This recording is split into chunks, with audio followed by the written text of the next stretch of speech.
Moi, je me perds souvent sur YouTube. Je regarde des trucs bizarres, je me perds de vidéo en vidéo, donc mes recommandations, elles n'ont aucun sens. Je pense que c'est faux. Moi, j'aime bien. Il y a presque plus de contenu et plus de diversité maintenant. Et surtout, je trouve que de manière globale, le contenu est plus cool. Quand j'ai commencé en 2011, j'avais déjà l'impression que c'était impossible de percer. Donc, j'aime pas trop les gens qui disent ça. Alors ça, je pense que c'est vrai, mais c'est aussi, c'est pour ça justement en ce moment qu'il y a beaucoup de mecs qui commencent à se mettre en équipe. Et pourquoi on se met en équipe? C'est parce qu'en fait, c'est dur de travailler tout seul et de devoir assumer. Parce que quand tu es tout seul, tu assumes tes succès tout seul, mais tu assumes tes échecs tout seul. Et les échecs tout seul, ils sont hyper durs en fait. Très rapidement, tu peux tomber dans une sorte de dépression, de truc de pourquoi je fais ça? J'ai même plus envie de faire de vidéos en fait. Je sais que je vais avoir des commentaires de merde et tout, et c'est hyper dur. C'est une spirale négative. Alors franchement, pas tant que ça. Mais je sais pas, ils doivent me regarder et ça se voit que je dois pas être blindé, donc voilà. Non, c'est faux. Si t'es très bien monétisé, faut faire 1,7 million quoi. Donc déjà, c'est pas du tout la même chose en fait. Ça, c'est si t'es très bien monétisé. La réalité, pour la plupart des gens, elle est beaucoup plus faible. En gros, c'est plus, tu gagnes 300 € si tu fais 1 million de vues.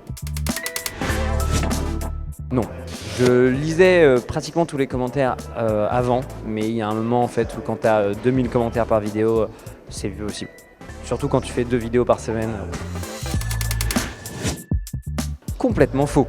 Complètement faux parce que tu peux avoir 5 millions d'abonnés et faire 200 000 vues par vidéo, comme tu peux avoir 1 million d'abonnés et faire 3 millions de vues par vidéo. Faut vraiment pas s'arrêter à ça. Et d'ailleurs, nous, on a fêté nos 3 millions, mais pas tant que ça parce que ça n'a plus tant d'importance. Là où le jour de nos 1 million, même nos 2 millions, on était comme des malades, et au bout de 3 millions, bah, c'est plus ça qui est important. Je veux dire, je préfère faire beaucoup de vues un mois qu'avoir plein d'abonnés en fait. Parce que ce qui est important, c'est le nombre de gens qui me regardent par mois plus. Alors oui, mais j'ai l'impression que c'était beaucoup plus un truc d'avant. J'ai l'impression que les gens se sont rendus compte que tu allais te faire griller en fait.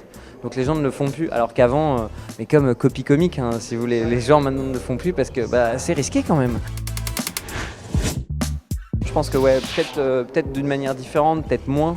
Si par hasard j'ai d'autres très gros projets, on parle souvent, nous, de films, de séries, et j'espère que dans 5 ans, on aura réussi à le faire. Donc effectivement, si on fait un film, je sais pas si je serai toutes les semaines sur YouTube, ou alors c'est vraiment que j'aurai pas de life, et pas de meuf, et pas d'enfant, quoi, et ça serait un peu triste pour moi.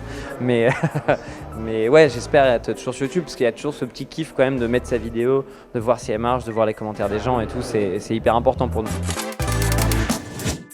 De ce que j'en pense et de ce que je sais, j'ai l'impression que ça n'a pas d'avenir sur YouTube, ce genre de truc là.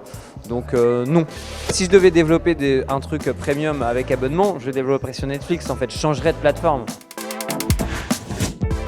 C'est faux, on n'a rien à envier parce que même quand je regarde les youtubeurs américains, il y a beaucoup de mecs qui font des vlogs, ça m'a pas l'air hyper passionnant. Quand on voit rap versus réalité, bah, le truc ça fait 20 millions de vues en 2 mois, mais c'est mérité. Le sketch il est incroyable, Donc moi je me dis en fait, je suis hyper fier de notre culture YouTube.